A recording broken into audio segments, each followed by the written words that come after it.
adult population,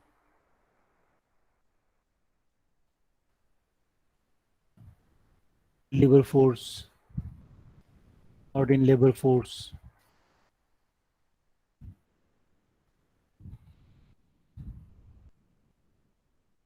employment,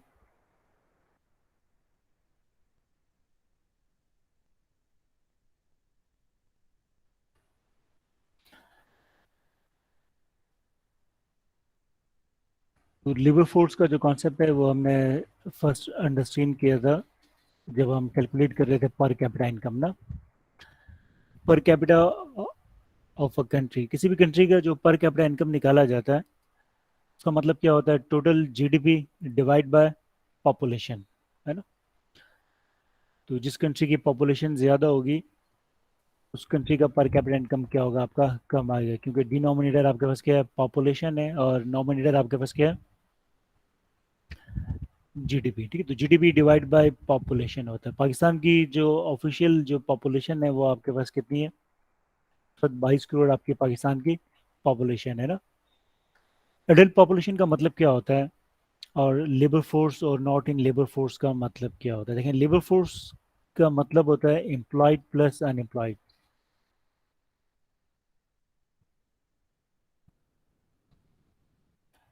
labour force answer दे रहा होता है human resources of a country ना। तो रिसोर्स मीन्स कितने लोग आपके एबल टू वर्क हैं। तो एम्प्लॉयड जितने भी इंडिविजुअल्स हैं और जितने भी आपके अनएम्प्लॉयड इंडिविजुअल्स हैं उन सबको सम करें तो हमारे पास क्या आता है, लेबर फोर्स, है ना। तो लेबर फोर्स मीन्स आपकी कंट्री में कितने लोग एबल टू वर्क हैं और विलिंग टू वर्क हैं। ठीक है, देखें, जो लेबर फोर्स है, लेबर फोर्स का मतलब क्या होता है आपके पास,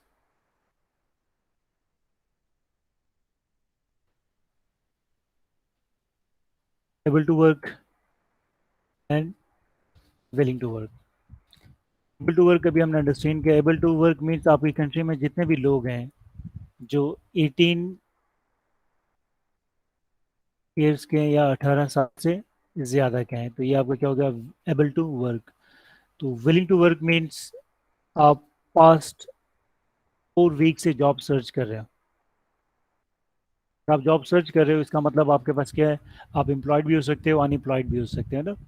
एम्प्लॉयड का मतलब क्या हुआ आपके पास कि आपको जॉब मिल चुकी है, और अनएम्प्लॉयड का मतलब क्या है कि आप जॉब सर्च कर रहे हो 1 महीने से और आपको जॉब नहीं मिली। ठीक है, अब आप 18 ईयर्स के हो और आप जॉब सर्च नहीं कर रहे हो तो आप लेबर फोर्स का पार्ट नहीं हो, क्योंकि आप विलिंग टू वर्क नहीं हो। तो लेबर फोर्स का मतलब क्या होता है, able to work and willing to work. तो विलिंग टू वर्क में एम्प्लॉयड भी आता है और अनएम्प्लॉयड भी आता है। तो विलिंग टू वर्क का मतलब क्या है कि पास्ट 4 वीक से आप जॉब सर्च कर रहे हो। तो 1 महीने से आप जॉब सर्च कर रहे हो, आपको जॉब मिल गई तो आप एम्प्लॉयड हो, जॉब ना मिली तो आप क्या हो, अनएम्प्लॉयड हो। तो labour force means able to work and willing to work. Labour force का मतलब क्या है, employed person plus unemployed person. ठीक है, देखें, पॉपुलेशन और अडल्ट फोर्स में फ़र्क क्या होता है, और लेबर फोर्स और अडल्ट पॉपुलेशन में क्या फ़र्क होता है। इनमें जो डिफरेंस होता है वो होता है नॉट इन लेबर फोर्स का। देखिए, नॉट इन लेबर फोर्स क्या चीज़ है, अब हमारी कंट्री में बहुत सारे लोग हैं जिनकी एजेस क्या है, जिनकी एज है अबव 60। पाकिस्तान में 60 ईयर आपके पास क्या है, रिटायरमेंट की एज है ना। तो 60 ईयर से जितने भी लोग हैं उन्हें क्या कहा जाता है, उन्हें कहा जाता है अब ये एबल टू वर्क नहीं है, ये सारे आपके पास क्या है, रिटायर्ड पर्सन है। तो जितने भी रिटायर्ड लोग हैं वो सब कहाँ पर आते हैं, आपके नॉट इन लेबर फोर्स में आते हैं। इसके अलावा आप सब भी लेबर फोर्स का पार्ट नहीं हो। लेबर फोर्स का पार्ट क्यों नहीं हो, क्योंकि आप क्या हो, आप फुल टाइम स्टूडेंट हो। तो जो फुल टाइम स्टूडेंट्स होते हैं ये एबल टू वर्क होते हैं, इनकी एजेस अबव 18 होती हैं, बट ये लोग विलिंग टू वर्क नहीं होते। तो ये विलिंग टू वर्क कब होंगे, ये विलिंग टू वर्क होंगे जब इनकी स्टडीज कंप्लीट हो जाएंगी और ये जॉब सर्च करना स्टार्ट कर देंगे। तो not in labour force adult population का पार्ट है, बट ये लेबर फोर्स का पार्ट नहीं है। ठीक है, तो इसके अलावा जितने भी आपकी कंट्री में डिसेबल इंडिविजुअल्स हैं वो सब भी किसका पार्ट होते हैं, आपके नॉट इन लेबर फोर्स का पार्ट होते हैं, क्योंकि वो एबल टू वर्क नहीं होते। तो लेबर फोर्स और नॉट एडल्ट पॉपुलेशन में फ़र्क इस चीज़ का है, नॉट इन लेबर फोर्स का फ़र्क है। तो पॉपुलेशन का मतलब क्या होता है कि ऑल इंडिविजुअल, इसमें चाइल्ड भी आ जाते हैं, 18 ईयर से लेस भी आ जाते हैं, 60 ईयर से अबव भी आ जाते हैं, मेल भी आ जाते हैं, फीमेल भी। तो ये आपके पास क्या है, number of all individuals in a country ना। तो एडल्ट पॉपुलेशन का मतलब क्या है, adult population is labour force plus not in labour force. तो adult population labour force plus not in labour force. तो ये सिंपल से कॉन्सेप्ट है हमारे। अब हम आते हैं कि एम्प्लॉयमेंट रेट किस तरह निकाला जाता है और अनएम्प्लॉयमेंट रेट किस तरह निकाला जाता है। ठीक है, देखिए अनएम्प्लॉयमेंट रेट किस तरह निकालते हैं। अब मैंने असाइनमेंट में एक क्वेश्चन दिया था, उसी क्वेश्चन को अगर हम लें तो अनएम्प्लॉयमेंट रेट, अनएम्प्लॉयमेंट रेट हम किस तरह निकालते हैं। अनएम्प्लॉयमेंट रेट, अनएम्प्लॉयड इंडिविजुअल्स है ना, तो जितने भी आपके पास अनएम्प्लॉयड इंडिविजुअल्स हैं उनको हम डिवाइड करते हैं किसी से, लेबर फोर्स से। और अगर हमें परसेंटेज में शो करना हो तो हम क्या करेंगे, 100 से मल्टीप्लाई करेंगे। तो unemployment rate unemployed individuals divide by labour force. इसी तरह एम्प्लॉयमेंट रेट हम किस तरह निकालते हैं, employment employed individuals divide by labour force. ठीक है। अब देखिए एक और वर्ड होता है पार्टिसिपेशन रेट।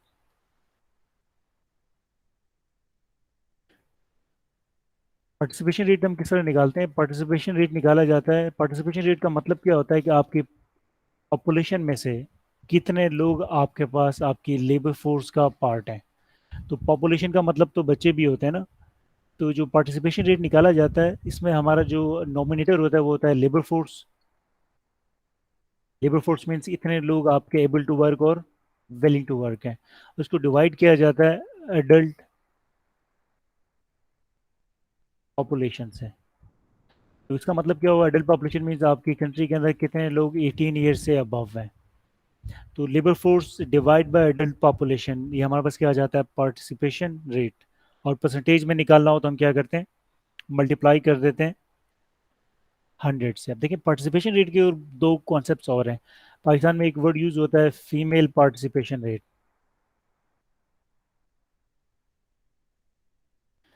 इसी तरह एक वर्ड यूज होता है आपका चाइल्ड पार्टिसिपेशन रेट। तो फीमेल पार्टिसिपेशन रेट हम किस तरह निकालते हैं, नंबर ऑफ फीमेल वर्कर्स है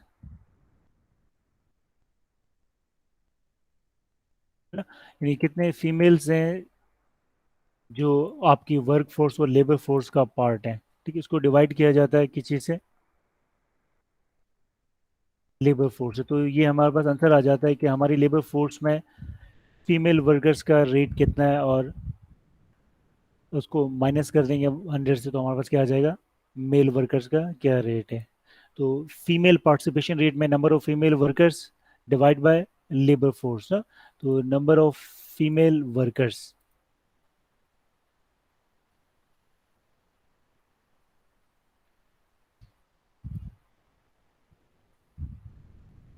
इसी तरह चाइल्ड पार्टिसिपेशन रेट किस तरह निकाला जाता है कि पाकिस्तान में कितने चाइल्ड वर्क कर रहे हैं एज अ लेबर। आपको मालूम होगा पाकिस्तान में जो सबसे पहले रिस्ट्रिक्शंस लगी थी, एक्सपोर्ट रिस्ट्रिक्शंस, जिससे हमारी एक्सपोर्ट वॉल्यूम आपका डिक्रीज हुआ था, उसका रीज़न क्या था, उसका रीज़न था चाइल्ड पार्टिसिपेशन रेट। ठीक है।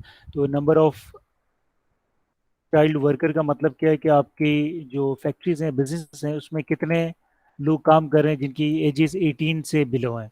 ठीक है। तो उसको डिवाइड कर दें हम लेबर फोर्स से, तो हमारे पास आंसर क्या आता है, चाइल्ड पार्टिसिपेशन रेट। ठीक है। पाकिस्तान स्पोर्ट्स की जो आपकी प्रोडक्ट्स होती हैं, स्पेशली फुटबॉल का मैन एक्सपोर्टर था ना। यानी पाकिस्तान अपने कंपनी, पाकिस्तानी कंपनी अपने नाम से फुटबॉल को एक्सपोर्ट करती थी। पाकिस्तान में रिस्ट्रिक्शन क्यों लगी थी, क्योंकि जब पाकिस्तानी फैक्ट्रीज को चेक किया गया तो पता चला कि पाकिस्तान में जो फुटबॉल बनाई जाती हैं उसमें ज़्यादातर आपके पास क्या है, चाइल्ड इन्वॉल्व हैं। और ये चाइल्ड अगर फुटबॉल ना बनाए तो फुटबॉल उस क्वालिटी की बन ही नहीं सकती। क्यों नहीं बन सकती, क्योंकि फुटबॉल को जब स्विंग कर रहे होते हैं तो उसमें जो आपके हैंड होते हैं वो आपके पास में फ्लेक्सिबिलिटी ज़्यादा होनी चाहिए। जैसे अगर आप अपने हाथों को देखोगे, जितने भी मेल आपके स्टूडेंट्स हैं, तो आपके हार्ड मेल के क्या होते हैं, आपके पास हार्ड होते हैं ना। लेकिन जब आपकी एज 12 से 15 16 17 18 तक होती है, तो आपके हाथों में, आपके फिंगर्स में फ्लेक्सिबिलिटी क्या होती है, बहुत ज़्यादा होती है। तो जब फ्लेक्सिबिलिटी आपके हाथों में ज़्यादा हो, तो जो आपकी स्विंग की जो आपका आउटपुट होता है, जो स्किल्स होते हैं, वो आप ज़्यादा बेहतर तरीके से आप क्या कर सकते हो, परफॉर्म कर सकते हो। तो पाकिस्तान की जो फुटबॉल इंडस्ट्री है, उसमें मैनुअली यानी कि मशीनों से फुटबॉल को नहीं बनाया जाता, मैनुअली बनाया जाता है। इस वजह से इसकी जो क्वालिटी होती है, उसका स्टैंडर्ड जो मशीन में एक फुटबॉल होती है उसके मुकाबले में ज़्यादा होती है। इसीलिए पाकिस्तानी फुटबॉल आज भी पूरी दुनिया में आपके पास क्या है, फेमस है। तो चाइल्ड के बगैर तो आप फुटबॉल इस क्वांटिटी में बना नहीं सकते थे। तो जब कंटिन्यूसली ऑब्जर्व किया गया पाकिस्तान में कि फैक्ट्रीज के अंदर चाइल्ड पार्टिसिपेशन को, तो पाकिस्तान पे रिस्ट्रिक्शंस लग गई। यानी कि अब जो फुटबॉल एक्सपोर्ट होगी वो पाकिस्तानी कंपनीज एक्सपोर्ट नहीं करेंगे। तो हुआ क्या, उससे अब जो फॉरेन कंट्रीज हैं, रीबॉक और दूसरी कंट्रीज, वो क्या करती हैं, वो पाकिस्तानी फुटबॉल को परचेज करती हैं और अपने नाम से क्या करती हैं, सेल करती हैं, क्योंकि पाकिस्तानी कंपनीज पे रिस्ट्रिक्शंस लग गई। रीज़न इसका क्या था, आपका चाइल्ड पार्टिसिपेशन रेट। ठीक है। तो unemployment rate, employment rate, participation rate, female participation, child participation rate. adult population means labor force plus not in labor force। ठीक है। तो ये कॉन्सेप्ट हमने अंडरस्टैंड किया। अब हम आते हैं concept, theoretical concept of unemployment. Unemployment long run भी होती है, अनएम्प्लॉयमेंट आपकी शॉर्ट रन भी होती है। ठीक है। तो लॉन्ग रन अनएम्प्लॉयमेंट का मतलब क्या होता है, नेचुरल रेट ऑफ अनएम्प्लॉयमेंट। तो नेचुरल रेट ऑफ अनएम्प्लॉयमेंट क्या है, ये अभी हम डिस्कस करते हैं। शॉर्ट रन अनएम्प्लॉयमेंट कहा जाता है, short run unemployment is cyclical unemployment और साइक्लिकल रेट ऑफ अनएम्प्लॉयमेंट। ठीक है। तो हम स्टार्ट करते हैं टाइप्स ऑफ अनएम्प्लॉयमेंट से। थ्योरेटिकल 3 टाइप्स होती हैं अनएम्प्लॉयमेंट के। ठीक है। तो यहाँ पर बहुत सारी टाइप्स हैं, बट थ्योरेटिकली आपकी सिर्फ 3 टाइप्स होती हैं। वो क्या होती हैं, frictional unemployment, cyclical unemployment and structural unemployment. ये थ्योरेटिकल 3 ही टाइप्स होती हैं, frictional, cyclical and structural unemployment.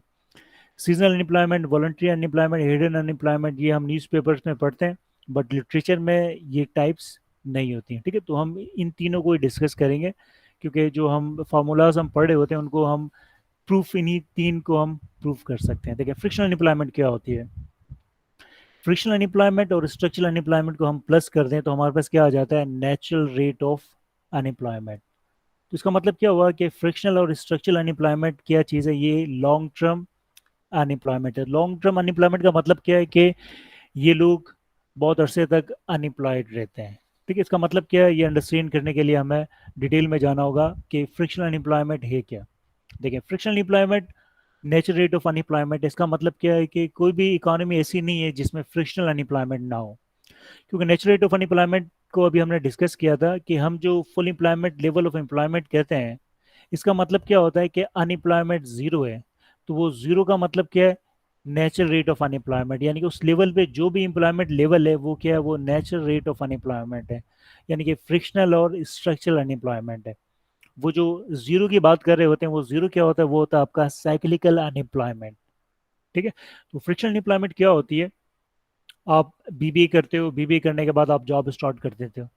आपने बीएस किया और आपने जॉब स्टार्ट कर लिया। आपने 2-3 साल आपने जॉब किया और जॉब करने के बाद फिर आपने फील किया कि इस एजुकेशन लेवल के साथ मेरे जो फ्यूचर ग्रोथ है वो आपके पास क्या है, जो मेरे प्रमोशंस हैं, जो मेरे आपके अदर जो मुझे बेनिफिट मिल रहे हैं वो मुझे कम मिल रहे हैं। फिर अब आप क्या करोगे, अब आप जॉब को लेफ्ट कर दोगे। आप जॉब लेफ्ट करोगे, दोबारा आप स्टडीज स्टार्ट करोगे, अपना मास्टर्स आप कंप्लीट करोगे, या आप एमएस पीएचडी आप स्टार्ट कर लोगे। अब मास्टर्स और एमएस पीएचडी या एमबीए करने के लिए आपको क्या करना होगा, जॉब को लेफ्ट करना होगा। ठीक है। तो अब आपने क्या किया, अपनी एजुकेशन स्किल्स को इंक्रीज करने के लिए जॉब को वॉलंटरी आपने क्या किया, लेफ्ट कर दिया।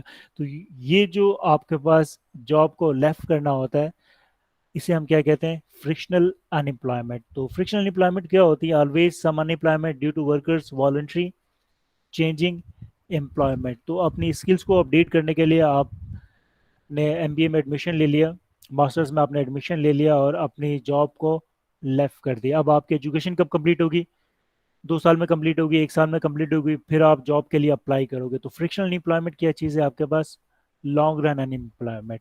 और frictional unemployment nature rate of unemployment का पार्ट क्यों है? क्योंकि कोई भी कंट्री ऐसी नहीं है जिसमें फ्रिक्शनल अनएम्प्लॉयमेंट ना होती हो। फ्रिक्शनल अनएम्प्लॉयमेंट को क्या कहा जाता है? वॉलंटरी अनएम्प्लॉयमेंट कहा जाता है, क्योंकि वर्कर्स क्या कर रहे होते हैं? वॉलंटरी जॉब को लेफ्ट करते हैं। इसका पर्पस क्या होता है? एजुकेशन इंक्रीज करना। आपने कोई ट्रेनिंग करनी हो, आपने देखा होगा कि जो बहुत सारी ट्रेनिंग्स होती हैं जिसके लिए आपने अमेरिका जाना होता है, इंग्लैंड लोग जाते हैं और यूरोपियन कंट्रीज में जाते हैं, ट्रेनिंग्स करते हैं, अपनी स्किल्स को अपडेट करते हैं ताकि फ्यूचर के अंदर उनकी जो अर्निंग्स है वो क्यों ज़्यादा हो। तो frictional unemployment is part of natural rate of unemployment, क्योंकि कोई कंट्री ऐसी नहीं है जिसमें फ्रिक्शनल अनएम्प्लॉयड ना हो। आप भी, आपके जानने वालों में बहुत सारे लोग होंगे जिन्होंने अपनी जॉब को लेफ्ट कर दिया और दोबारा अपनी जो स्टडीज़ है उन्होंने कंटिन्यू कर लिया। बल्कि पाकिस्तान में बहुत सारी यूनिवर्सिटीज़ ऐसी भी हैं जिनमें एमबीए में एडमिशन उस वक्त तक नहीं मिलता जब तक उनके पास 2 इयर्स का वर्क एक्सपीरियंस ना हो। ठीक है, तो वर्क उन्हें कब मिलता है? आफ्टर अंडर ग्रेजुएशन, यानी कि बीबीए और बीएस के बाद। तो 2 साल के बाद आपने 2 साल तक आपने जॉब करनी है ताकि मार्केट एक्सपीरियंस आपके पास हो, फिर आप एमबीए में आप एडमिशन लेते हो, ताकि एमबीए का जो आपका जॉब क्राइटेरिया है, जो आपके पास लर्निंग, आपके पास इंस्ट्रूमेंट्स हैं, वो आप इसीलिए आप क्या कर सको, लर्न कर सको। तो फ्रिक्शनल अनएम्प्लॉयमेंट को क्या कहा जाता है? Voluntary unemployment. तो फ्रिक्शनल अनएम्प्लॉयमेंट को वॉलंटरी अनएम्प्लॉयमेंट कहा जाता है due to increase in skills. Skills को इंक्रीज करने के लिए हम ट्रेनिंग भी करते हैं, हम एजुकेशन को भी हम क्या कर रहे होते हैं? अपडेट कर रहे होते हैं। तो फ्रिक्शनल अनएम्प्लॉयमेंट क्या होती है आपके पास? Part of natural rate of unemployment. ठीक है, और हर कंट्री में वो इंडिविजुअल्स आपको मिलते हैं जो अपनी स्किल्स को अपडेट करने के लिए जॉब को क्या करते हैं? लेफ्ट करते हैं। आप फ्रिक्शनल अनएम्प्लॉयमेंट को लॉन्ग रन अनएम्प्लॉयमेंट क्यों कहा जाता है? क्योंकि जब आप अपनी जॉब को लेफ्ट करते हो तो पहले तो आप ट्रेनिंग करोगे या अपनी एजुकेशन को इंक्रीज करोगे, फिर आप दोबारा जॉब को सर्च करोगे। तो आपका जो अनएम्प्लॉयमेंट पीरियड होगा कितना लॉन्ग होगा? 6 महीने का होगा, 1 साल का होगा, 2 साल का होगा, 3 साल का होगा। ठीक है, इसीलिए फ्रिक्शनल एम्प्लॉयमेंट को क्या कहा जाता है? Long run unemployment. और frictional employment is part of natural rate of unemployment, means कि कोई भी कंट्री ऐसी नहीं है जिसमें फ्रिक्शनल अनएम्प्लॉयमेंट ना हो। ठीक है, second type is structural unemployment. Structural unemployment का मतलब आपके पास क्या होता है? स्ट्रक्चरल अनएम्प्लॉयमेंट भी एक लॉन्ग टर्म अनएम्प्लॉयमेंट है और स्ट्रक्चरल अनएम्प्लॉयमेंट भी पार्ट है किस चीज़ का? नेचुरल रेट ऑफ अनएम्प्लॉयमेंट का। स्ट्रक्चरल अनएम्प्लॉयमेंट क्या होता है? आपकी कंट्री का प्रोडक्शन पैटर्न चेंज हो जाए। प्रोडक्शन पैटर्न चेंज होने का मतलब क्या है? कि जो मशीनरी आप पहले यूज़ करते थे प्रोडक्शन के लिए, अब वो मशीनरी एब्सोल्यूट हो चुकी है। अब आपने न्यू मशीनरी परचेज कर ली है। तो न्यू मशीनरी परचेज करने का मतलब क्या है? कि आपके पास जो वर्कर्स थे वो ओल्ड मशीनरी के वर्कर्स थे। अब न्यू मशीनरी को रन करने के लिए आपको क्या चाहिए? न्यू मशीनरी के स्किल्स वाले लेबर्स आपको चाहिए। तो जो ओल्ड मशीनरी के लेबर्स थे वो सारे के सारे क्या हो गए? अनएम्प्लॉयड हो गए। जिस तरह पाकिस्तान में जब जो आपके पास बैंक थे, जो आपके ऑफिस थे, चाहे वो गवर्नमेंट हो जो प्राइवेट हो, 20 साल पहले हर ऑफिस के अंदर क्या होता था? एक टाइप राइटर होता था और एक टाइपिस्ट की क्या होती है आपके पास? जॉब होती थी। बैंक्स जब जॉब अनाउंस करते थे तो स्टीनोग्राफ की अलग जॉब होती थी, टाइपिस्ट की अलग जॉब होती थी, और आपके पास 2-3 और जॉब्स होती, यानी कि बैंक्स के अंदर मैट्रिक वालों के लिए भी जॉब्स होती थी, इंटरमीडिएट वालों की भी जॉब्स होती थी, और बीए बीकॉम वालों के लिए भी जॉब्स होती थी, और मास्टर्स वालों की भी जॉब होती थी। अब आजकल आप देखोगे तो टाइप राइटर की कोई जॉब नहीं है, स्टीनोग्राफ की कोई जॉब नहीं है। दिस मीन्स अब अगर बैंक्स हैं वो ना मैट्रिक वालों को लेते हैं ना इंटर वालों को लेते हैं, वो सिर्फ किसके लेते हैं? आपके पास अंडर ग्रेजुएट बीबीए और बीएस वालों को डिमांड करते हैं। और जो बीबीए और बीएस वाले जो स्टूडेंट्स होते हैं वो आपके कंप्यूटर और कम्युनिकेशन और अदर जो इलेक्ट्रॉनिक अप्लायंस हैं जो ऑफिस में यूज़ होते हैं उन सब से वेल अवेयर होते हैं। तो दिस मीन्स जैसे ही टाइपराइटर ने कंप्यूटर ने टाइपराइटर की जगह ली, उस वक्त जो टाइपराइटर को यूज़ करने वाले लेबर्स थे उन सबको क्या किया गया? फायर किया गया। अब वो कब तक अनएम्प्लॉयड रहे? जब तक उन्होंने कंप्यूटर स्किल्स को अपडेट नहीं कर लिया और जब तक उन्होंने अपनी एजुकेशन को अपडेट नहीं कर ली। क्योंकि अब बैंक के अंदर जॉब ही नहीं है ना। बैंक के अंदर जॉब किसकी है? जिनके पास ये सारी स्किल्स यानी उनको कंप्यूटर भी आता हो, उनकी कम्युनिकेशन स्किल्स भी अच्छी हो, और उनके पास एचआर, फाइनेंस या अकाउंट्स की कोई ना कोई डिग्री हो। तो स्ट्रक्चरल अनएम्प्लॉयमेंट का मतलब क्या है? Due to change in production pattern. तो टेक्नोलॉजी चेंज होने की वजह से जो आपके लेबर्स होते हैं उनकी स्किल्स मैच नहीं करती है न्यू टेक्नोलॉजी के साथ। तो जब तक लेबर्स अपनी स्किल्स को अपडेट नहीं करते, उस वक्त तक काफ़ी टाइम आपके पास क्या होता है, रिक्वायर्ड होता है। उनकी स्किल्स कब तक अपडेट होंगी? वो जब सर्च करेंगे जॉब, तो उनकी जॉब को किसी और इंडिविजुअल ने कवर कर लिया होगा। दिस मीन्स स्ट्रक्चरल अनएम्प्लॉयमेंट भी क्या आपके पास एक लॉन्ग टर्म अनएम्प्लॉयमेंट है, जो स्ट्रक्चरल अनएम्प्लॉयमेंट की वजह से, टेक्नोलॉजी अपडेट करने की वजह से, प्रोडक्शन पैटर्न को चेंज करने की वजह से जो लोग अनएम्प्लॉयड हो गए हैं। इसका मतलब आपके पास क्या है कि अब उनको जब जॉब्स कब मिलेगी? जब तक उनकी स्किल्स रेलिवेंट नहीं होगी। तो स्किल्स को रेलिवेंट करने के लिए उन्हें कितना टाइम लगेगा, और उसके बाद जब वो जॉब सर्च करेंगे तो जॉब कितने अरसे में मिलेगी, ये तो काफ़ी लॉन्ग आपके पास क्या टाइम पीरियड है। तो स्ट्रक्चरल अनएम्प्लॉयमेंट भी हर कंट्री के अंदर होती है। कोई भी कंट्री ऐसी नहीं है जिसमें over the time production pattern change ना हो रहा हो। आपने देखा होगा कि पाकिस्तान में जो टेक्सटाइल इंडस्ट्री है वो हर 10-15 सालों के बाद नई मशीनरीज क्या करती है, परचेज करती है। इसका मतलब क्या हुआ कि पुरानी जो टेक्नोलॉजी है वो लेबर्स क्या हो गया आपके पास, अनएम्प्लॉयड हो गए। तो जब तक ट्रेनिंग लेकर अपनी स्किल्स को अपडेट नहीं करते, वो उस वक्त तक क्या होते हैं आपके पास, अनएम्प्लॉयड रहते हैं। अब आपने अपने अकाउंटिंग में देखा होगा, फाइनेंस में आपने देखा होगा कि पहले अकाउंटिंग मैनुअल अकाउंटिंग हुआ करती थी। अब कंपनीज क्या कर रही होती हैं आपके पास, इलेक्ट्रॉनिक अकाउंटिंग प्रोसीजर्स करती हैं। तो मैनुअल जब अकाउंटिंग मेथड होता था उस वक्त जो अकाउंटेंट की जॉब होती है उसमें 3 लोग काम करते थे। एक आपके पास लेजर बना रहा होता था, एक आपका कैशियर की जो आपके पास डॉक्यूमेंटेशन है तो वो अलग कर रहा होता था, उनको क्रेडिट डेबिट करने वाला एक अलग आपका इंडिविजुअल होता था। अब क्या होता है, सिंगल जो एम्प्लॉय होता है वो सॉफ्टवेयर के अंदर एंट्री करता है, वो सॉफ्टवेयर सारे लेजर्स ऑटोमेटिकली क्या कर रहा होता है, जनरेट करता है, और आपके पास प्रिंट आउट आपके पास मिल जाते हैं। तो स्ट्रक्चरल अनएम्प्लॉयमेंट का मतलब आपके पास क्या है कि पर्सनस, आपके इंडिविजुअल्स अनएम्प्लॉयड हो गए due to change in production pattern. Production pattern change होने का मतलब क्या है कि टेक्नोलॉजी और जो मशीनरी थी वो फैक्ट्रीज ने क्या कर दिया, अपडेट कर लिया है। ठीक है। तो मशीनरीज चेंज होती हैं हर सेक्टर के अंदर। फाइनेंशियल सेक्टर के अंदर भी चेंज हो रही है, इंडस्ट्रियल सेक्टर के अंदर भी चेंज हो रही है, एग्रीकल्चर सेक्टर के अंदर भी क्या हो रही है आपके पास, चेंज हो रही है। तो स्ट्रक्चरल अनएम्प्लॉयमेंट का मतलब आपके पास क्या है, नेचर रेट ऑफ अनएम्प्लॉयमेंट। तो नेचर रेट ऑफ अनएम्प्लॉयमेंट एक लॉन्ग टर्म अनएम्प्लॉयमेंट कॉन्सेप्ट है। इसका मतलब क्या होता है, frictional unemployment plus structural unemployment.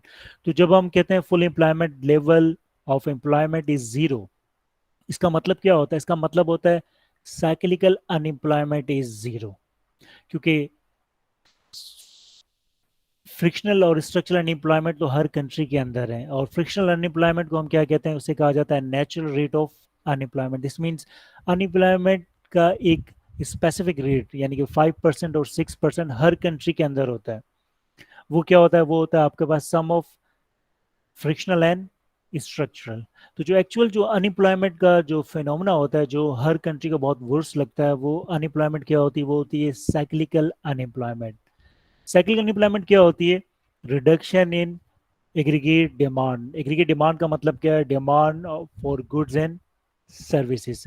तो जब भी गुड्स एंड सर्विसेज की डिमांड कम होगी तो इसका मतलब क्या होगा कि अब फैक्ट्रीज ज़्यादा आउटपुट प्रोड्यूस नहीं करेंगे, क्योंकि अब जो आउटपुट वो प्रोड्यूस करें उसमें मार्केट में उसकी डिमांड नहीं है। तो decrease in demand of good and services कब होती है, जब आपकी कंट्री रिसेशन के अंदर हो। रिसेशन का मतलब क्या होता है कि लोगों का इनकम लेवल डिक्रीज हो गया, या इनकम लेवल इंक्रीज नहीं हुआ है लेकिन आपकी कंट्री के अंदर इन्फ्लेशन इतना ज्यादा है, ज्यादा इन्फ्लेशन की वजह से आपकी रियल वेजेस क्या हो गई हैं, डिक्रीज हो गई। जिस तरह पाकिस्तान में इस वक्त रिसेशन चल रहा है, आपका इनकम लेवल तो सेम है बट इन्फ्लेशन ज्यादा होने की वजह से लोगों की परचेसिंग पावर्स क्या हो गई है, कम हो गई। अब लोग उन क्वांटिटी को परचेज नहीं कर सकते गुड्स की, जिस क्वांटिटी को वो पहले परचेज कर सकते थे। अब गुड्स की जब डिमांड कम होगी तो अल्टीमेटली जो प्रोड्यूसर्स हैं वो क्या करेंगे, आपके पास लेस गुड्स एंड सर्विसेज को प्रोड्यूस करेंगे। तो लेस गुड्स एंड सर्विस को प्रोड्यूस करने का मतलब क्या है कि अब उनको कम इनपुट्स चाहिए गुड्स को प्रोड्यूस करने के लिए। दिस मीन अब वो लेबर्स को क्या करेंगे, फायर करेंगे। तो जब भी कंट्री में रिसेशन आता है, रिसेशन का मतलब क्या होता है, decrease in purchasing power, decrease in demand of goods and services. तो ये क्या लीड करता है, इससे डायरेक्टली क्या होता है आपके पास कि फर्म्स लेबर्स को फायर करना शुरू कर देते हैं। तो फर्म जब लेबर्स को फायर करते हैं, इसका मतलब क्या हुआ आपके पास कि आपकी कंट्री के अंदर लोग विलिंग टू वर्क हैं, एबल टू वर्क हैं, बट फर्म्स लेबर्स को हायर नहीं कर रही है। तो unemployment due to recession, unemployment due to decrease in aggregate demand, इस अनएम्प्लॉयमेंट को क्या कहा जाता है, साइक्लिकल अनएम्प्लॉयमेंट। हो साइक्लिकल अनएम्प्लॉयमेंट क्या होती है आपके पास, शॉर्ट टर्म अनएम्प्लॉयमेंट होती है। जैसे आपकी कंट्री में रिसेशन खत्म होगा, एग्रीगेट डिमांड इंक्रीज होगी, फर्म्स क्या करेंगे, लोग दोबारा इन लेबर्स को क्या करेंगे, हायर करेंगे, और अनएम्प्लॉयमेंट क्या होगी आपके पास, डिक्रीज हो जाएगी। ठीक है। तो साइक्लिकल अनएम्प्लॉयमेंट क्या होती है आपके पास, decrease in aggregate demand. Cyclical unemployment impact कर रही होती है डोमेस्टिक फैक्टर से भी और फॉरेन फैक्टर से भी। जिस तरह आपकी कंट्री के अंदर गवर्नमेंट चेंज हुई, और गवर्नमेंट की जो पॉलिसीज थी, उन पॉलिसीज की वजह से, यानी कि टैक्स हर सेक्टर के उन्होंने टैक्स इंपोज कर दिया, जिससे कॉस्ट ऑफ प्रोडक्शन बढ़ गई और कंट्री में रिसेशन आपका क्रिएट हुआ, फर्म का प्रॉफिट लेवल डिक्रीज हुआ, और उन्होंने लेबर्स को फायर करना शुरू कर दिया, बहुत सारी इंडस्ट्रीज आपकी शट डाउन हो गई। ठीक है। जैसे गवर्नमेंट की पॉलिसीज आपकी रिजल्ट देना स्टार्ट कर देंगी, कि गवर्नमेंट पॉलिसीज क्यों बनाती है, ताकि उनका जो टैक्स रेवेन्यू है वो ज्यादा हो। जैसे टैक्स रेवेन्यू इंक्रीज होगा, गवर्नमेंट क्या करेगी, आपके पास टैक्सेस को कम कर देगी। टैक्सेस कम करने से दोबारा आपके पास क्या होगा, कॉस्ट ऑफ प्रोडक्शन कम होगी, फर्म्स दोबारा लेबर्स को हायर करना शुरू कर देगी, और आपका एम्प्लॉयमेंट लेवल इंक्रीज होना स्टार्ट हो जाएगा। फॉरेन फैक्टर आपके पास क्या होगा, जिस तरह पाकिस्तान ने आईएमएफ के साथ आपके पास कॉन्ट्रैक्ट्स किए हुए, आईएमएफ से हमने बोरिंग की, तो आईएमएफ की कुछ कैटेगरीज हैं, उन कैटेगरीज के हैं आपके पास के जितने भी आपकी बेसिक प्रोडक्ट्स हैं, चाहे वो गैस हो, चाहे पेट्रोल हो, चाहे वो आपके पास इलेक्ट्रिसिटी हो, उन पे एडिशनल टैक्सेस आपने इम्पोज करने हैं। तो उन टैक्सेस की वजह से परचेजिंग पावर क्या होगी आपकी, डिक्रीज होगी। ठीक है। इसके अलावा फॉरेन कंट्रीज हमारी ट्रेड पे कोई रिस्ट्रिक्शंस लगा देती है, तो उससे हमारे एक्सपोर्ट्स कम हो जाएंगे।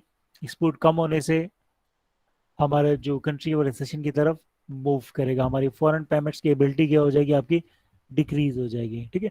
तो secular unemployment world situation change होने से भी आपके पास आती है, डोमेस्टिक आपकी गवर्नमेंट की पॉलिसी से, डोमेस्टिक जो आपके पास फैक्टर्स हैं, चाहे वो पॉलिटिकल फैक्टर्स हों, चाहे वो अदर फैक्टर्स हों, की वजह से भी कंट्री के अंदर एग्रीगेट डिमांड आपका क्या होता है, डिक्रीज होता है। तो जो हम अनएम्प्लॉयमेंट की बात कर रहे होते हैं, वो अनएम्प्लॉयमेंट एक्चुअली होती क्या है, वो साइक्लिकल अनएम्प्लॉयमेंट होती है। और जब हम full employment, level of employment की बात करते हैं, तो उसमें साइक्लिकल अनएम्प्लॉयमेंट आपकी जीरो होती है। यानी कि अनएम्प्लॉयमेंट कभी जीरो हो नहीं सकती है, हम उसे कंसिडर क्या कर रहे होते हैं, नेचुरल रेट ऑफ अनएम्प्लॉयमेंट। तो natural rate of unemployment means frictional unemployment and structural unemployment. तो हर कंट्री के अंदर फ्रिक्शनल अनएम्प्लॉयमेंट और स्ट्रक्चरल अनएम्प्लॉयमेंट होती है। ठीक है। तो ये तीन अनएम्प्लॉयमेंट की टाइप्स होती हैं जो थ्योरेटिकल हैं। इसके अलावा हम जो न्यूज़पेपर्स में पढ़ते हैं, सीजनल अनएम्प्लॉयमेंट, सीजन चेंज होता है तो आपके पास बहुत सारे लोग आपका अनएम्प्लॉयड होते हैं। जिस तरह अभी आपके पास समर आपका एंड होने वाला है, तो समर की जो प्रोडक्ट्स हैं, जो क्लॉथ्स हैं, वो शॉप्स आपकी बंद हो जाएंगी। उसके बाद आपके पास दूसरे आपके पास शॉप्स आपके पास स्टार्ट हो जाएंगे वार्म क्लॉथ्स की। इस तरह फ्रूट्स हैं, और दूसरे आपके पास हैं जो सीजनल, आपके पास आप देखते हो शॉप्स ओपन होती हैं फिर क्लोज होती हैं। ठीक है। तो voluntary unemployment, frictional unemployment, hidden unemployment. Hidden unemployment क्या होता है, अब आपने देखा होगा कि आपकी कंट्री के अंदर भी बहुत सारे लोग इस तरह होते हैं कि उनकी जो जॉब होती है वो उनकी स्किल से मैच नहीं करती, है ना। तो कौन एम्प्लॉयड है, कौन अनएम्प्लॉयड है, पाकिस्तान का जो स्टेटिस्टिकल ब्यूरो है वो डिसाइड कर रहा होता है ना, कि वो आपके पास कंसिडर कर देखता है कि पाकिस्तान में कितने लेबर फोर्स हैं, कितने लोगों ने डिग्रीज कंप्लीट की हुई हैं। और सर्विस होता है, उन सर्विस में लोगों से पूछा जाता है कि आप कहाँ पे जॉब कर रहे हो। सर आपने देखा होगा पाकिस्तान में हर 10 साल के बाद सेंसस होता है, हर डोर टू डोर आपके पास गवर्नमेंट ऑफिशियल्स आते हैं और पूछते हैं कि आपके घर में कितने लोग हैं, कितने लोग जॉब कर रहे हैं, कितने लोग जॉब नहीं कर रहे हैं। ठीक है। अब एक शख्स है जिसने मास्टर्स किया हुआ है, और उसकी जो जॉब है, उसे मार्केट में जॉब ही नहीं मिल रही थी, और उसने वो जॉब ले ली जो जॉब आपके पास मैट्रिक वालों को मिलनी होती है। और जब उससे लोग पूछेंगे आप जॉब कर रहे हो या नहीं कर रहे, तो वो अपने आप को क्या बता रहा होगा, वो अपने आप को अनएम्प्लॉयड बता रहा होगा। अनएम्प्लॉयड क्यों बता रहा होगा, क्योंकि उससे आपको शर्म आ रही होगी कि मैंने इतनी ज़्यादा एजुकेशन हासिल की और मैं जॉब क्या कर रहा हूँ, बहुत लेस जॉब कर रहा हूँ। तो उसके अनएम्प्लॉयमेंट बताने की वजह से क्या हो रहा है आपके पास, कि आपका जो एक्चुअल लेवल है वो आपका क्या हो रहा है, चेंज हो रहा है। इसके अलावा दूसरी जो रीज़न होती है वो क्या होती है कि लोग मॉर्निंग में भी जॉब करते हैं और इवनिंग में भी जॉब करते हैं। जब उनसे पूछा जाता है तो वो कहते हैं कि हम एम्प्लॉयड हैं और हम इवनिंग में जॉब नहीं कर रही कि हम जॉब कर रहे हैं, क्योंकि जो आपका गवर्नमेंट का रूल होता है वो क्या होता है कि आपने सिर्फ एक ही फर्म के अंदर आपने जॉब करनी है ना, कि डबल जॉब करने का मतलब आपके पास क्या है कि आप जो कॉन्ट्रैक्ट है, जॉब कॉन्ट्रैक्ट, उसे आप क्या करें, वायलेट करें। लेकिन अगर आप इवनिंग में जॉब ना करते तो जो इवनिंग वाली जॉब है वो कोई और इंडिविजुअल करता, कोई अनएम्प्लॉयड इंडिविजुअल कर रहा होता, तो उससे क्या होता आपके पास, वो एम्प्लॉयड शो होता। ठीक है, तो अनएम्प्लॉयड की सिर्फ तीन ही टाइप्स होती हैं, theoretical, frictional unemployment, cyclical unemployment and structural unemployment. ठीक है, तो नेचुरल रेट ऑफ अनएम्प्लॉयमेंट का मतलब क्या होता है, frictional unemployment plus structural unemployment. ठीक है, देखिए अनएम्प्लॉयमेंट और आउटपुट का इनडायरेक्ट रिलेशन होता है। अनएम्प्लॉयमेंट और आउटपुट का रिलेशन जिस इकोनॉमिस्ट ने सबसे पहले एक्सप्लेन किया था उस इकोनॉमिस्ट को कहा जाता है ओकन्स, आर्थर ओकन ना। तो आर्थर ओकन एक इकोनॉमिस्ट थे, अमेरिकन इकोनॉमिस्ट थे, और आर्थर ओकन ने वर्ल्ड की मोर देन 100 कंट्रीज का डेटा उसने ट्रैक किया, और उसका जो डेटा था वो डेटा आपके पास क्या था, अनएम्प्लॉयड इंडिविजुअल्स और आउटपुट। ठीक है, अब उसने 100 कंट्रीज का डेटा उसने लिया, और डेटा लेने के बाद उसने जो डेटा का था आपके पास वो 20 से 40 ईयर्स का उसने डेटा लिया। देखिए उसने डेटा लेने का मतलब क्या है, अब आपके पास दो कंट्रीज हैं, लेट सपोज एक ये आपके पास क्या पाकिस्तान है, ये आपके पास क्या है, यूएस है। अब पाकिस्तान का 1990 में जीडीपी क्या है, और पाकिस्तान का 1990 के अंदर अनएम्प्लॉयमेंट रेट कितना है। ठीक है, और यूएस का 1980 में आउटपुट क्या है, और यूएस का अनएम्प्लॉयमेंट रेट क्या है। इसी तरह 1990 से लेके 2020 कितने होगा आपके पास, 20 ईयर्स हो गए, तो 20 साल में आउटपुट कितना आपका राइज हो रहा है और अनएम्प्लॉयमेंट कितनी राइज हो रही है या फॉल हो रही है। तो आर्थर ने वर्ल्ड की 40 कंट्रीज का इस तरह का डेटा लिया मोर देन 20 ईयर्स का, फिर उसने इस डेटा को एक मॉडल के अंदर उसने प्लॉट किया। तो ऑकन्स लॉ की थ्योरी क्या एक्सप्लेन करती है, ऑकन्स लॉ की थ्योरी एक्सप्लेन करती है relationship between output and unemployment. ठीक है, तो ऑकन्स लॉ की थ्योरी में ये जो Y bar minus Y divide by Y bar है, वाई बार क्या चीज़ है, पोटेंशियल आउटपुट है। पोटेंशियल आउटपुट क्या होता है कि output at full employment level of employment, यानी कि जब आपकी कंट्री में अनएम्प्लॉयमेंट रेट जीरो, यानी कि जितने भी रिसोर्सेज हैं उन तमाम रिसोर्सेज को आप यूटिलाइज करो, तो जो आउटपुट होगा वो आउटपुट क्या होगा, Y bar. Y bar is potential output और full employment level of output. Y क्या चीज़ है, वाई है एक्चुअल अनएम्प्लॉयमेंट, आपकी कंट्री का एक्चुअल अनएम्प्लॉयमेंट, एक्चुअल आउटपुट क्या है, वाई क्या चीज़, एक्चुअल आउटपुट, और वाई बार क्या चीज़ है, पोटेंशियल आउटपुट। तो पोटेंशियल आउटपुट से हम एक्चुअल आउटपुट को माइनस कर दें तो हमारे पास क्या आ जाता है, हमारे पास आता है आउटपुट गेप। आउटपुट गेप का मतलब क्या है कि वो आउटपुट जो हम प्रोड्यूस ना कर सके, है ना। यानी कि जैसे गवर्नमेंट जब बजट अनाउंस करती है तो गवर्नमेंट कहती है कि इस साल हमारे टोटल जो स्पेंडिंग होगी वो इतनी होगी, यानी कि बताती है कि आपके पास के नेक्स्ट ईयर हमारा पोटेंशियल आउटपुट क्या होगा। हमारी ये पॉलिसीज हैं, इन पॉलिसीज को हम एफिशिएंटली यूज करेंगे तो नेक्स्ट ईयर हमारा पोटेंशियल स्पेंडिंग ये होगी या पोटेंशियल आउटपुट ये होगा। तो बजट अनाउंस होता है तो गवर्नमेंट क्या अनाउंस कर रही होती है, अपना पोटेंशियल आउटपुट अनाउंस कर रही होती है। बट जब साल खत्म होता है तो गवर्नमेंट बताती है कि हमारा एक्चुअल आउटपुट कितना है, एक्चुअल हमारी स्पेंडिंग कितनी। तो actual spending, actual output potential से कभी लेस होता है, कभी आपके पास क्या होता है, ज्यादा होता है। तो वाई क्या चीज़ है, एक्चुअल आउटपुट, और वाई बार क्या चीज़ है, पोटेंशियल आउटपुट। तो ओकन्स ने कहा कि जो आउटपुट गेप होता है, आउटपुट गेप मीन्स वो आउटपुट जो आप प्रोड्यूस नहीं कर सके, उसका फॉर्मूला ओकन्स ने क्या बताया, Y bar minus Y divide by Y bar. तो Y bar minus Y divide by Y bar क्या चीज़ है, ये आपका है पोटेंशियल आउटपुट। ठीक है, अब देखें, अब हम आते हैं दूसरी साइड पे। दूसरी साइड में जो ओकन्स का फॉर्मूला है उसके अंदर क्या है, U minus U bar. U bar क्या चीज़ होता है, ये होता है आपका full employment level of employment, और यू बार क्या होता है, natural rate of unemployment. U bar को हम जीरो क्यों कंसिडर कर रहे होते हैं, क्योंकि यू बार का मतलब क्या है कि हर कंट्री के अंदर फ्रिक्शनल अनएम्प्लॉयमेंट भी है और स्ट्रक्चरल अनएम्प्लॉयमेंट भी है। तो यू बार क्या चीज़ है, नेचुरल रेट ऑफ अनएम्प्लॉयमेंट। और यू क्या चीज़ है, यू है आपका एक्चुअल अनएम्प्लॉयमेंट। एक्चुअल अनएम्प्लॉयमेंट क्या चीज़ है, साइक्लिकल अनएम्प्लॉयमेंट, यानी कि ड्यू टू रिसेशन कितने लोग आपके अनएम्प्लॉयड हो गए। तो यू को माइनस किससे किया गया है, नेचुरल रेट ऑफ अनएम्प्लॉयमेंट और फ्रिक्शनल एंड स्ट्रक्चरल अनएम्प्लॉयमेंट। तो ये हमारे पास क्या आ जाता है, ये हमारे पास आ जाता है एक्चुअल अनएम्प्लॉयमेंट रेट कितना है। तो आपकी कंट्री में जो एक्चुअल अनएम्प्लॉयमेंट रेट क्या है, उससे हम किस तरह निकालते हैं, एक्चुअल अनएम्प्लॉयमेंट से हम माइनस कर देते हैं किस चीज़ को, नेचुरल रेट ऑफ अनएम्प्लॉयमेंट को। क्योंकि नेचुरल रेट ऑफ अनएम्प्लॉयमेंट क्या चीज़ है कि हर कंट्री में नेचुरल रेट ऑफ अनएम्प्लॉयमेंट होती है, यानी कि एक बंदा अपनी मर्जी से अनएम्प्लॉयड हो रहा है तो आप उसे अनएम्प्लॉयड तो कंसिडर नहीं करोगे ना। तो ओकेन्स लॉ ने रिलेशनशिप देखा अनएम्प्लॉयमेंट और आउटपुट का। ये रिलेशन किस तरह देखा, with help of this Okun's law formula और इक्वेन्स लॉ इक्वेशन। अब इस इक्वेशन को हम इंटरप्रेट करते हैं, तो इंटरप्रिटेशन का मतलब क्या होगा कि एक्चुअल रिलेशन क्या आ रहा है। देखें तो ये इक्वेशन क्या बता रही है, ये टू क्या चीज है, ये स्लोप है, स्लोप ऑफ ओकेन्स इक्वेशन। अब देखें u माइनस यू बार राइज होगा 1 यूनिट से, तो टू पॉजिटिव है, तो इसका मतलब क्या होगा कि y bar minus Y divide by y bar आपका क्या हो रहा है, 2 यूनिट से राइज होगा। स्लोप क्या शो करता है, पर यूनिट चेंज। अगर u माइनस यू बार आपका एक्चुअल अनएम्प्लॉयमेंट है, तो अनएम्प्लॉयमेंट आपकी इंक्रीज हो रही है, तो 1 यूनिट से अनएम्प्लॉयमेंट अगर इंक्रीज होगी तो y bar minus Y divide by y bar, यानी कि जो आउटपुट गैप है वो इंक्रीज होगा 2 यूनिट से।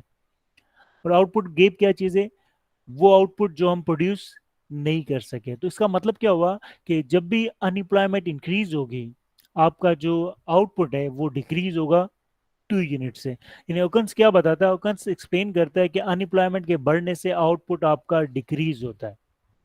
कितना डिक्रीज होता है, 2% से और 3% से। यानी कि जो एक अनएम्प्लॉय एक इंडिविजुअल अनएम्प्लॉयड होगा, उसकी वजह से हमारे जो जीडीपी पे इम्पैक्ट पड़ेगा वो क्या पड़ेगा, 2 से 3% के दरमियान इम्पैक्ट पड़ेगा। ज्यादातर कंट्रीज का 2 आया था, कुछ कंट्रीज का 3 भी आया था, किसी का 2.5 भी आया था। ओकन्स लॉ क्या शो करता है, negative relationship between unemployment and output. ठीक है, देखिए यहाँ पॉजिटिव क्यों है, क्योंकि वाई बार माइनस वाई का मतलब क्या है, वो आउटपुट जो आप प्रोड्यूस नहीं कर सके। तो इंक्रीज क्या हो रहा है, जो चीज आप प्रोड्यूस नहीं कर सके। तो इसका मतलब क्या हुआ कि अनएम्प्लॉयमेंट अगर राइज होगी तो आपका आउटपुट डिक्रीज होगा 2% से। तो 1% increase in output leads to 2% decrease in unemployment. ठीक है, तो ओकन्स लॉ एक्सप्लेन क्या कर रहा होता है, relationship between output and unemployment. अगर अनएम्प्लॉयमेंट आपकी कंट्री में इंक्रीज होगी तो इसका मतलब क्या होगा, आपकी कंट्री में जो आउटपुट है वो आपका 2% से आपका क्या होगा, डिक्रीज होगा। तो Okun's law shows the relationship between unemployment and output. Okun's का रिजल्ट क्या था कि जब आउटपुट आप अनएम्प्लॉयमेंट आपका इंक्रीज होगा, इससे जो आपकी जीडीपी है उस पर कितना इम्पैक्ट पड़ेगा। तो अनएम्प्लॉयमेंट बहुत आपका इम्पोर्टेंट आपके पास वेरिएबल होता है। तो कंट्री को अनएम्प्लॉयमेंट को इंक्रीज करने के लिए बहुत ज़्यादा आपके पास फोकस करना चाहिए, क्योंकि अनएम्प्लॉयमेंट आपके जीडीपी को more than increase in employment, unemployment क्या करता है, इम्पैक्ट कर रहा होता है। तो 1% increase in unemployment reads to 2% decrease in output. तो Okun's law shows the relationship between unemployment and output. ठीक है, तो ये अमेरिका की कुछ स्टेट्स हैं जिसके अंदर आपके पास एम्प्लॉयमेंट लेवल्स आपको गिवन है। तो चैप्टर नंबर 3 हमने कंप्लीट किया। चैप्टर नंबर 3 के अंदर हमने अंडरस्टैंड किया concept of production, firm decision making, increase in labour और decrease in labour, full employment level of employment, full employment level of output, response of equilibrium wages and equilibrium output, और full employment output and output due to factors of labour and factors of labour demand and labour supply. ठीक है, फिर हमने concept of unemployment और how to calculate unemployment rate, output और participation rate, employment rate, concept of adult population not in labour force. फिर हमने understand किया types of unemployment. तो three types of unemployment, frictional unemployment, cyclical unemployment and structural unemployment. फिर हमने understand किया कि long run unemployment क्या होती है, फ्रिक्शनल एंड स्ट्रक्चरल, और शॉर्ट रन अनएम्प्लॉयमेंट क्या होती है, साइक्लिकल अनएम्प्लॉयमेंट। और नेचुरल रेट ऑफ अनएम्प्लॉयमेंट का मतलब क्या है, लॉन्ग रन अनएम्प्लॉयमेंट और natural rate of unemployment is sum of frictional unemployment and structural unemployment. ठीक है। उसके बाद फिर हमने अंडरस्टैंड किया Okun's law. Okun's law shows the relationship between unemployment and output. ठीक है।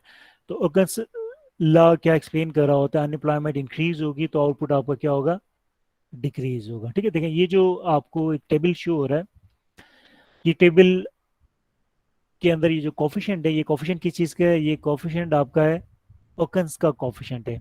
ओकन्स के इस कोफिशिएंट को मैंने मेजर किया था 2012 के अंदर। 2012 में मैंने एक रिसर्च पेपर मैंने पब्लिश करवाया था। इस रिसर्च पेपर का नाम है टेस्ट ऑफ ओकन्स लॉ। ठीक है। और जो मेरे जो आपके पास रिजल्ट्स आए थे उन रिजल्ट्स को मैंने यहाँ पे शेयर किया।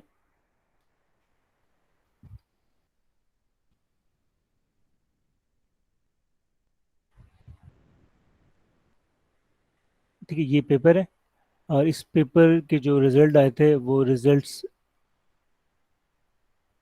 ठीक है, यहाँ से आप डाउनलोड कर सकते हो पूरा अगर पेपर पढ़ना हो तो। इस पेपर के अंदर जो ओकेंस लॉ जो मैंने मेजर किया था Pakistan, Bangladesh, India, Sri Lanka and China का। ठीक है। तो नेगेटिव का मतलब क्या है कि मैंने लिया था अनएम्प्लॉयमेंट एंड आउटपुट। तो अनएम्प्लॉयमेंट इंक्रीज होने से पाकिस्तान का जो आउटपुट है उस पर कितना इम्पैक्ट बढ़ रहा है, 3% बढ़ रहा है। बांग्लादेश के आउटपुट पे कितना इम्पैक्ट बढ़ रहा है, 8% बढ़ रहा है। इंडिया के आउटपुट पे कितना इम्पैक्ट बढ़ रहा है, 29% बढ़ रहा है। श्रीलंका के आउटपुट पे कितना इम्पैक्ट पड़ रहा है, 12%। चाइना के आउटपुट पे कितना इम्पैक्ट पड़ रहा है, 0.56%। तो इसका मतलब क्या हुआ कि पाकिस्तानी जो लेबर्स हैं वो इतने प्रोडक्टिव नहीं, क्योंकि पाकिस्तान में अनएम्प्लॉयमेंट का मतलब क्या है, 0.3% आपका आउटपुट डिक्रीज होगा। लेकिन चाइना में अगर अनएम्प्लॉयमेंट इंक्रीज हो जाए तो इसका मतलब क्या हुआ, वहां पर आउटपुट पे इम्पैक्ट कितना पड़ेगा, 0.56% आउटपुट पे इम्पैक्ट पड़ेगा। और इंडिया के आउटपुट पे कितना इम्पैक्ट पड़ेगा, अनएम्प्लॉयमेंट इंक्रीज होने से 0.29% इम्पैक्ट पड़ेगा। पाकिस्तान का सबसे कम आ रहा है, यानी कि अनएम्प्लॉयमेंट का इम्पैक्ट सबसे कम किसमें, पाकिस्तान पे आ रहा है। ऐसा क्यों है, क्योंकि पाकिस्तान में जो डेटा हमें अवेलेबल है वो डेटा आपका क्या है, जेन्युइन डेटा नहीं है। मिस आपके पास जो specification error of Pakistan data आपके पास क्या बहुत ज़्यादा है। इसलिए पाकिस्तान के केस के अंदर न्यूमेरिक वैल्यूज अगर सही नहीं होंगे तो रिजल्ट भी क्या होंगे आपके पास, इतने एक्यूरेट नहीं। बट जो अवेलेबल डेटा था उसकी बेसिस में इस जो स्टडी है इसको अगर हम एक दूसरे हम एंगल से हम देखें तो वो एंगल क्या शो कर रहा है कि पाकिस्तान के लेबर लेस प्रोडक्टिव है, क्योंकि अनएम्प्लॉयमेंट के बढ़ने से आउटपुट पे कम इम्पैक्ट पड़ रहा है बांग्लादेश के मुकाबले में भी आपके पास, और आपके पास दूसरी कंट्रीज के मुकाबले में। तो सबसे ज़्यादा जो आपका कॉफिशिएंट आ रहा था वो चाइना का आ रहा है, 0.56। ठीक है। अब जो ओकन है उसका 2% क्यों आ रहा था, ओकन का 2% इसलिए आ रहा था, ओकन ने वर्ल्ड की 100 कंट्रीज ली थी और 100 कंट्रीज का जो कॉफिशिएंट एवरेज कॉफिशिएंट आ रहा है वो क्या आ रहा है आपका, 2% आ रहा है। तो एवरेज जो इम्पैक्ट है वो आपके पास क्या, अनएम्प्लॉयमेंट इंक्रीज होने से आउटपुट आपका डिक्रीज होता है 2% से। बट हर कंट्रीज का वेरी कर रहा होता है। वेरी करने के बहुत सारे फैक्टर्स होते हैं। वो फैक्टर्स क्या होते हैं कि हर कंट्री का जो लेबर होता है वो इतना प्रोडक्टिव नहीं होता। अब पाकिस्तान में आप देखें जो हमारे गवर्नमेंट जो आपके पास मुलाजमीन है वो कितना काम कर रहे होते हैं। एक जॉब में बहुत सारे लोग एम्प्लॉयड हैं लेकिन उनमें से आपके पास बहुत सारे लोग काम, यानी कि हमारा जो गवर्नमेंट सेक्टर है वो आपके पास क्या बहुत ज़्यादा लेस प्रोडक्टिव है।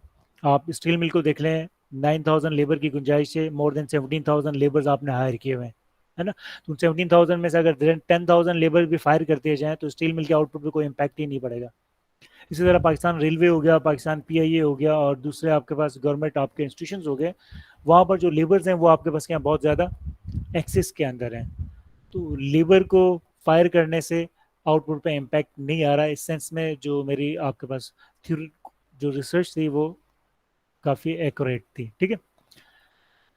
तो रीजंस ऑफ अनएम्प्लॉयमेंट, तो यूथ में अनएम्प्लॉयमेंट क्यों आपके पास होती है, इसके बहुत सारे रीजंस हैं। Human capital, experience, training, internship, बहुत सारे स्टूडेंट्स इंटर्नशिप नहीं करते और जो फेक इंटर्नशिप रिपोर्ट जमा करवा देते हैं ताकि उनको डिग्री उनको मिल जाए। उससे उनको इम्पैक्ट क्या होता है, जब वो जॉब सर्च करने जाते हैं तो उन्हें जॉब नहीं मिलती क्योंकि उनके पास इंटर्नशिप और एक्सपीरियंस नहीं होता। ठीक है।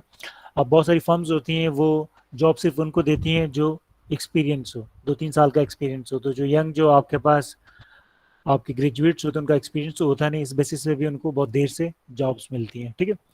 और जो यंग, जो आपके पास जो आपके लेबर्स होते हैं, वो पहले अपनी एजुकेशन पे इतना अमाउंट स्पेंड कर चुके होते हैं, तो एजुकेशन कंप्लीट होने के बाद वो ट्रेनिंग कॉस्ट वो बियर नहीं कर सकते। तो ट्रेनिंग उन्होंने नहीं की होती, इस वजह से भी क्या होता है, उन्हें जॉब देर से मिलती है। ठीक है। इस तरह बहुत सारे लोग होते हैं वो क्या करते हैं, आपके पास अनएम्प्लॉयमेंट बेनिफिट लेते हैं, क्योंकि आप अपने आप को अनएम्प्लॉयड शो करोगे तो गवर्नमेंट आपको क्या देगी, अनएम्प्लॉयमेंट बेनिफिट देगी। और उस अनएम्प्लॉयमेंट बेनिफिट की वजह से वो लोग जॉब सर्च नहीं करते और अपने आप को अनएम्प्लॉयड शो कर रहे होते हैं। तो ये कुछ आपके पास अनएम्प्लॉयमेंट के रीजंस हैं। तो चैप्टर नंबर 3 हमने कंप्लीट कर लिया। नेक्स्ट क्लास में हम चैप्टर 4 हम